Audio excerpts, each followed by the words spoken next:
તાર્કિક વિધેય કેલ્સી તાર્કિક નિર્ણયો લેવા માટે મદદરૂપ થાય તેવા તાર્કિક વિધેયો ધરાવે છે. તાર્કિક એટલે કે કેલ્સીની અંદર તર્ક દ્વારા જે લોજિક દ્વારા નિર્ણયો લેવામાં આવતા હોય એવા વિધેયો પણ આપણને દર્શાવવામાં આવે છે, જે અટપટા સૂત્ર અને અન્ય વિધેયોની રચના કરવામાં ઉપયોગી બને છે. એટલે કે જે આપણી માટે અટપટું કાર્ય છે એ સરળ રીતે એ વિધેય દ્વારા આપણે કરી શકીએ છીએ. પહેલું છે એમાં ટ્રુ.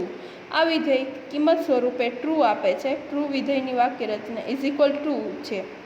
હવે આની અંદર જે કિંમત આપણે દર્શાવશું એ કિંમત ટ્રુ તરીકે દર્શાવશે, એટલે કે આ સંખ્યા કોઈ પણ કિંમત છે એ સાચી છે. ફોલ્સ. આ વિધેય સ્વરૂપે ફોલ્સ આપે છે. ફોલ્સ વિધેયની વાક્ય રચના ઇઝ ઇક્વલ ફોલ્સ છે, એટલે કે આની અંદર જે કિંમત આપણે દર્શાવશું એ ફોલ્સ તરીકે આપણને પરત કરશે. નોટ વિધેય તાર્કિક કિંમતને તેનાથી વિપરીત બનાવે છે. નોટ વિધેયની વાક્ય રચના ઇઝ ઇક્વલ નોટ છે. હવે નોટ છે તો એની અંદર આપણે જે કિંમત દાખલ કરીશું એ નોટ તરીકે દર્શાવશે, એટલે કે એની વિપરીત તરીકે દર્શાવશે. ઉદાહરણ અહીંયા આપ્યા છે આપણને. Not is equal not 6 less than અને ગ્રેટર ધેન દ્વારા બંનેમાં આપણને દર્શાવ્યું છે less than or greater than 6ની કિંમત ટ્રુ મળે છે. જ્યારે બીજું ઉદાહરણ એ રીતનું છે. Is equal not bracket 1 is equal 1 દર્શાવેલું છે તો કિંમત ફોલ્સ આપે છે, એટલે કે એ સંખ્યા ખોટી છે. ચોથું છે એન્ડ. બધી શરતોનું પરિણામ ટ્રુ આવે તો જ એન્ડ વિધેયનું પરિણામ ટ્રુ મળે છે. હવે શું કહે છે કે જે આપણે અગાઉ કન્ડિશન આપેલી છે એ બધાયમાં નિર્ણય, એટલે કે બધાયનું પરિણામ ટ્રુ આવે તો જ આપણને વિધેયની અંદર લાસ્ટમાં એન્ડ વિધેયનું પરિણામ ટ્રુ મળશે. એન્ડ વિધેયની વાક્ય રચના is equal and condition 1 condition 2 condition 30. અગાઉ આપણે બધા વિધેયોની અંદર જોઈ ગયા તો n1 થી n30 સુધીના ચલની ગણતરીઓ આપણે કરતા. એ જ રીતે અહીંયા કન્ડિશન 1 થી લઈ અને 30 સુધીની કન્ડિશનની આપણે અહીંયા ગણતરીઓ કે કન્ડિશનને આપણે દર્શાવી શકીએ છીએ. અહીં કન્ડિશન 1 કન્ડિશન 2 કન્ડિશન 30 તરીકે શરત મૂકવામાં આવે છે, એટલે કે 1 થી લઈ અને 30 સુધી તમે શરતો મૂકી શકો છો. પાંચમું છે ઓર. આપેલ શરતોમાંથી ઓછામાં ઓછી એક શરતનું પરિણામ ટ્રુ આવે તો ઓર વિધેયનું પરિણામ ટ્રુ મળે છે. એટલે કે તમે જે શરત આપેલી છે એમાંની કોઈ એક શરતનું પરિણામ ટ્રુ આવે તો ઓર વિધેયનું પરિણામ ટ્રુ મળે છે. ઓર વિધેયની વાક્ય રચના is equal or condition 1 condition 2 or condition 30 છે. અહીં કન્ડિશન 1 કન્ડિશન 2 અને કન્ડિશન 30 એ શરત તરીકે મૂકવામાં આવે છે. હવે 1 થી 30 સુધીની શરતો આપણે આની અંદર આપી શકીએ છીએ. નીચે એન્ડ ઓર અને નોટનો વપરાશ દર્શાવતી વર્કશીટ દર્શાવેલી છે. હવે અહીંયા આપણને એક્ઝામ્પલ દ્વારા દર્શાવેલું છે, એટલે કે ઉદાહરણ આપેલું છે. આ પ્રેક્ટિકલ તમારે ઘરે કરવાનું રહેશે. એમાં ટ્રુ અને ફોલ્સ બંને આપણને દર્શાવેલા છે. એન્ડ ફંક્શન આપેલું છે. હવે ટ્રુમાં કંઈ કિંમત દર્શાવેલી નથી. તમને અહીંયા બરોબર પર્ટિક્યુલર ન દેખાતું હોય તો હું આ રીતે વાંચીને સમજાવું છું. એમાં લોજિકલ ફંક્શન લખેલું છે એ કોલમની અંદર અને બી કોલમની અંદર એની વેલ્યુ દર્શાવેલી છે. ત્યારે આપણે પ્રેક્ટિકલ કરો ત્યારે તમારે એ કોલમમાં લોજિકલ ફંક્શન લખવાનું છે અને બીમાં વેલ્યુ કરીને લખવાનું છે. પહેલું ઉદાહરણ આપેલું છે ટ્રુ અને કાઉન્સની અંદર કાંઈ જ લખેલું નથી તો એ વેલ્યુ તમને ટ્રુથ બતાડે છે. ફોલ્સની અંદર પણ એ જ એમને કાઉન્સ લખેલો છે તો ફોલ્સ જ દર્શાવશે. પછી નોટ ટ્રુ આપેલું છે તો એમાં પણ ફોલ્સ દર્શાવે છે ને નોટ ફોલ્સ કાઉન્સની અંદર લખેલું છે તો એમાં ટ્રુ દર્શાવે છે. પછી નોટ કરી અને 6 ગ્રેટર ધેન લેસ ધેન 6 એવી રીતે બ્રેકેટમાં લખેલું છે તો ત્યાં ટ્રુ આપે છે. બીજું ઉદાહરણ જોઈએ તો એમાં નોટ લખેલું છે, કાઉન્સની અંદર 1 બરાબર 1 આપેલું છે તો એ ફોલ્સ છે. હવે એન્ડ ફંક્શન 12 12 અને 6 લખેલા છે ત્યારબાદ તમારે સ્ક્રીનની અંદર જોઈને પ્રેક્ટિકલ કરવાનું રહેશે. એટલા માટે હું એ સ્ક્રીનનું જ ઉદાહરણ સમજૂતી આપું છું કે એન્ડ ફંક્શનની અંદર 12 12 ને 6 લખેલા છે. ત્યારબાદ નીચેની લાઇનમાં લખેલું છે are the value of A11, A12 and A13 name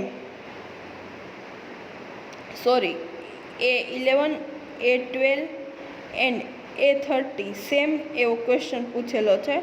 false કન્ડિશનમાં આપેલું છે ઇઝ ઇક્વલ એન્ડ અને સેલ એડ્રેસ દર્શાવેલા છે.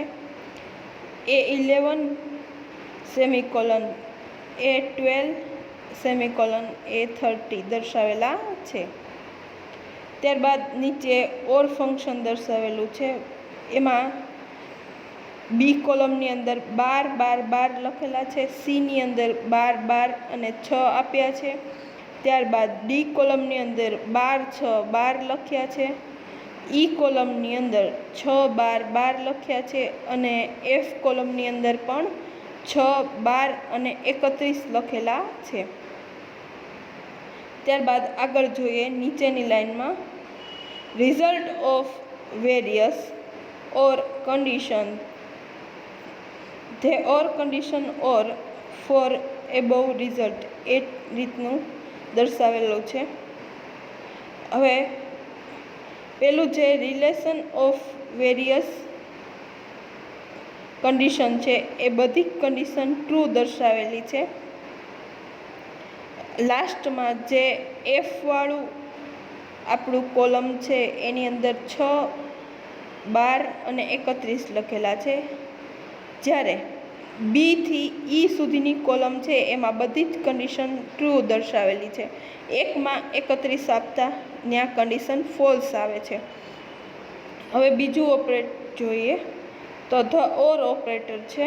ઓરની કન્ડિશન આપણે ઓર કાઉન્સની અંદર લખવાનું છે B80 semicolon B90 semicolon B20 પછી સેમિકોલન આપીને B80 ઓર ફરી પાછો કાઉન્સ કર્યો છે C80 માઇનસ સી એવી રીતનું લખેલું છે. ત્યારબાદ સેમિકોલન કરીને C90 લખેલું છે. આ રીતનું તમારે કોલમની ગણતરી કરી અને રોની ગણતરી કરી ઉદાહરણ મુજબ આગળ વધતું જવાનું છે અને કન્ડિશન જોતી જવાની છે. ન સમજાય તો વિડીયો ફરી વખત જુઓ અને એ મુજબનું પ્રેક્ટિકલ કરતા જજો, જેથી કરી તમારી કન્ડિશન સાચી છે કે ખોટી એ તમને અહીંયા ઓર ઓપરેટરમાં જોવા મળશે. ઉપરના ઓપરેટરમાં જેમ આપણે જોયું કે બધી જ કન્ડિશન આપણને ટ્રુ બતાડી, જ્યારે એફ વાળી છે એ એક જ ફોલ્સ બતાડી છે.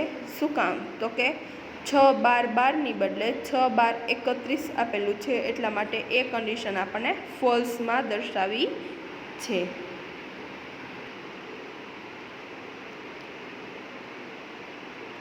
શાબ્દિક લખાણ પરના વિધેયો સ્ટ્રિંગ ફંક્શન છે કે જેની અંદર આપણે શાબ્દિક લખાણ કરી અને પરિણામ મેળવી શકીશું. સામાન્ય રીતે સ્ટ્રિંગ ફંક્શનનો ઉપયોગ દસ્તાવેજને આકર્ષક સ્વરૂપે દર્શાવવા માટે કરવામાં આવે છે.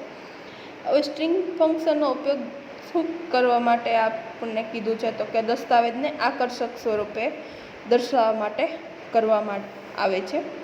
એમાંનું પહેલું છે શાબ્દિક લખાણને જોડતું વિધેય કોન્કેટનેટ.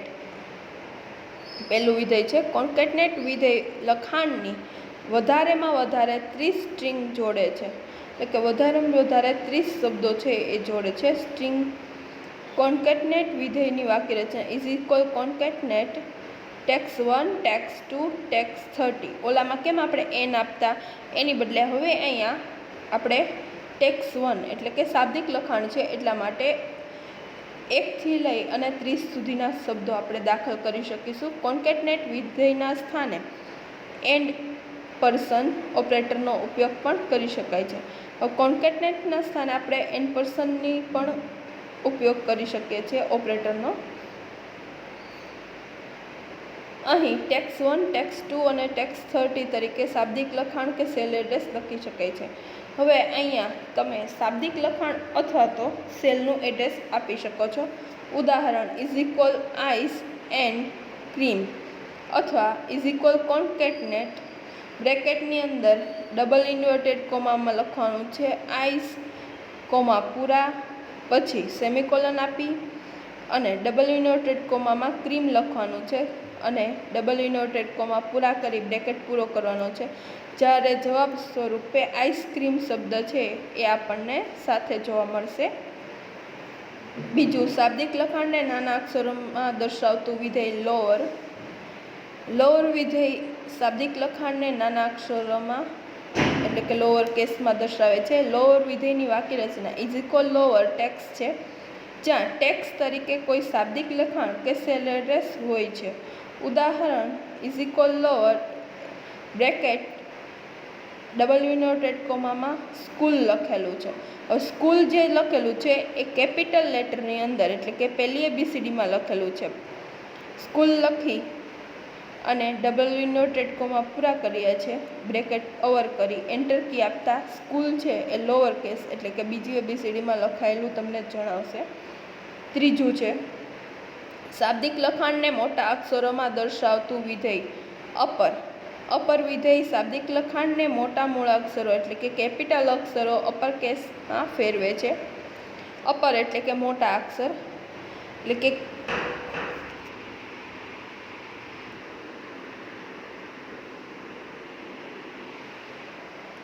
અપર કેસમાં ફેરવશે એટલે કે ઓલા જે અપર કેસમાં લખેલા હતા એ આપણને પરિણામ લોઅર કેસમાં આપતું. જ્યારે હવે અહીંયા અપર કેસમાં લોઅર કેસમાં લખીશું તે રિઝલ્ટ આપણને અપર કેસમાં મળશે.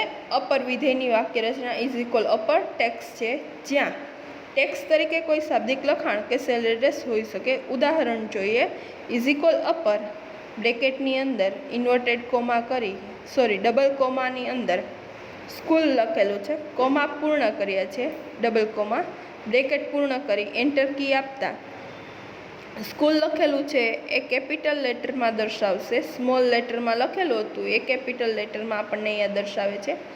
ત્યારબાદ પ્રોપર વિધેય આપેલા લખાણના દરેક શબ્દનો પહેલો અક્ષર મોટો મૂળાક્ષરમાં અને બાકીના અક્ષરો નાના મૂળ અક્ષરમાં ફેરવે છે. પ્રોપર વિધેયની વાક્ય રચના ટેક્સ પ્રોપર બ્રેકેટની અંદર ટેક્સ છે.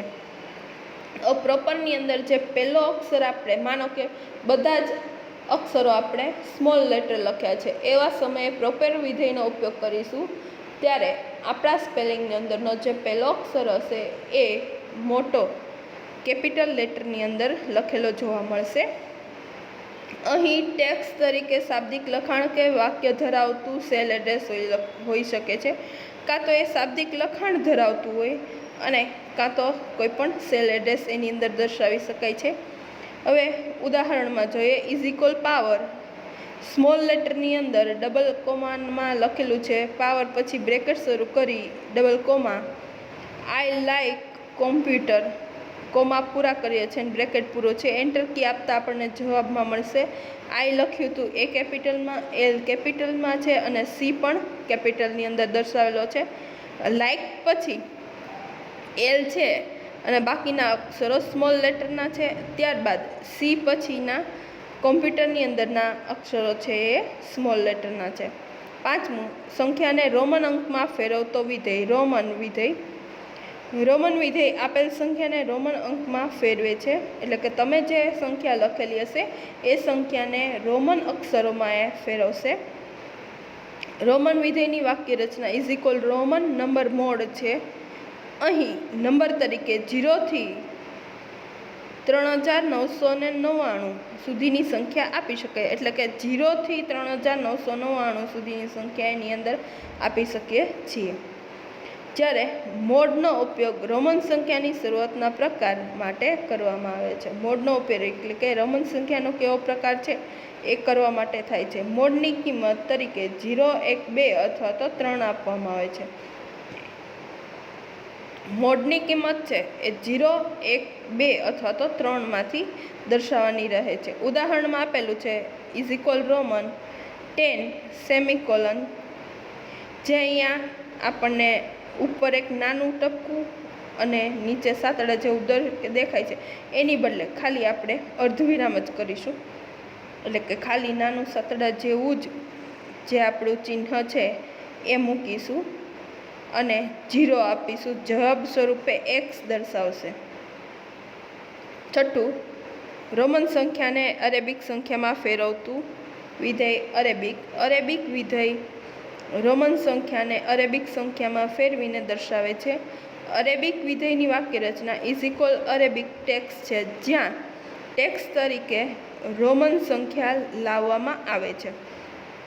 હવે અરેબિક સંખ્યા છે એ આપણને ખ્યાલમાં આવતી નથી, એટલે કે અરેબિક ટેક્સનો ઉપયોગ જ્યારે આપણે કરીશું, કદાચ તમારા પીસીની અંદર આ અરેબિકવાળું ઓપ્શન છે સપોર્ટ કરે, અધરવાઇઝ ન કરે, બરાબર.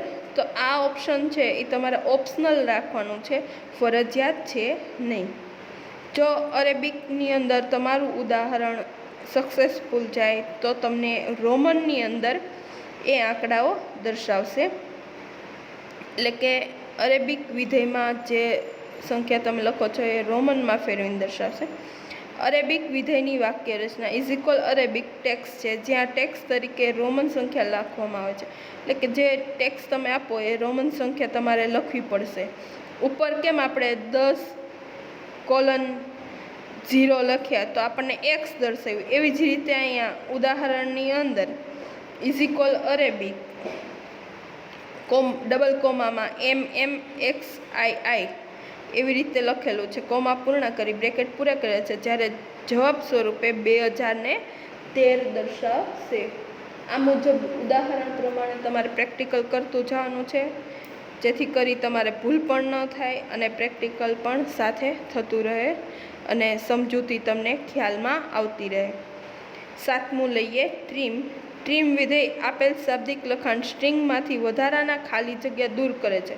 એટલે કે ટ્રીમની અંદર જે આપણે માનો કે ઘણી વખત આપણે લખાણમાં જગ્યા વધારે છોડી દઈએ છીએ, તો એ ટ્રીમ વિધેય દ્વારા એ વધારાની ખાલી જગ્યા છે એ દૂર કરવામાં આવે છે. ટ્રીમ વિધેય વાક્ય રચના ઇઝ ઇક્વલ ટ્રીમ ટેક્સ છે, જ્યાં ટેક્સ તરીકે વાક્ય અથવા વાક્ય ધરાવતું સેલ એડ્રેસ હોઈ શકે.